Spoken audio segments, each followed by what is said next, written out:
सरपरस्त हजरात अस्सलाम वालेकुम। मजमून खेले करे सीखे जमात पहली, इसकी हमारी अगली सरगर्मी रहेगी वर्जिश। सूर्य नमस्कार एक किस्म की वर्जिश है जिसमें मुख्तलिफ किस्म की हालतें होती है। हालत नंबर 1, 2 ऐसी 10 या 12 हालतें होती है। तो इस तरह की हालतें हमको इस सरगर्मी में सीखना है। इसके अलावा मुख्तलिफ जिस्मानी हरकत, पीठ के बल तवाज़ुन संभालना, पेट के बल तवाज़ुन संभालना, इस तरह की सरगर्मी हमको लेना है।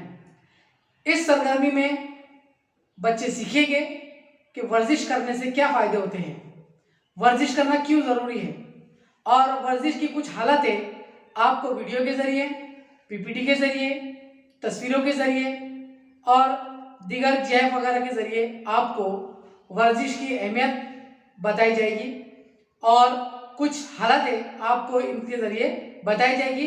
इस तरह की हालतें आपको वीडियो के ज़रिए जो दिखाई दे रही है वो, तस्वीर के ज़रिए जो दिखाई दे रही है वो, इस तरह की हालतें आप बच्चों को दिखाएं और उनको इस तरह की वर्जिश करने को कहें। शुक्रिया।